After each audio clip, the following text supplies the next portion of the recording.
টি-20-তে আমরা শুরুতে যেমন ছিলাম এখনও ঠিক তেমনটাই পিছিয়ে আছি, এমন মন্তব্য করেছেন মোহাম্মদ মিঠুন। সেজন্য বাংলাদেশের ক্রিকেটাররা ফ্রিডম পায় না বলেও দাবি তার। একই সাথে প্রশংসায় ভাসিয়েছেন সেঞ্চুরিয়ান পারভেজ ইমনকেও। 4 থেকে 6 মারতে বেশি পছন্দ করেন ইমন, এমনটাই জানালেন মোহাম্মদ মিঠুন। টি-20-তে দেশের হয়ে রেকর্ড সেঞ্চুরি করে আলোচনায় পারভেজ হোসেন ইমন। তামিম ইকবালের পর দ্বিতীয় ক্রিকেটার হিসেবে সেঞ্চুরি করেছেন ইমন। পাওয়ার ক্রিকেট খেলার সহজাত অভ্যাসী ইমনকে এমন অর্জন এনে দিয়েছেন বলছেন তার বিপিএল সতীর্থ মোহাম্মদ মিঠুন।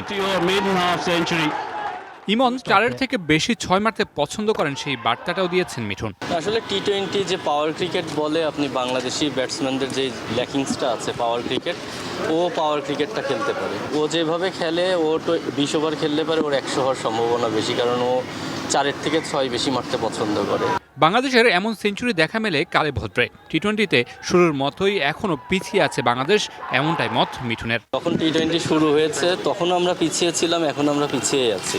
আমরা কিন্তু কখনোই ইন্টারন্যাশনাল লেভেলে স্পেশালি এই ফরম্যাটটা আমরা কখনোই কোপ আপ করতে পারিনি।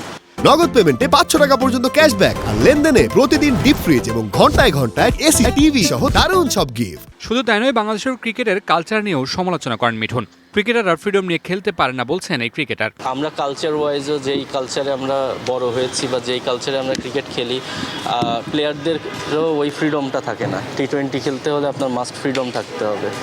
ওখানে আপনি ভুল করবেন, ওখানে আপনি সাকসেস হবেন। Mamunur Rashid, DBC news, Dhaka.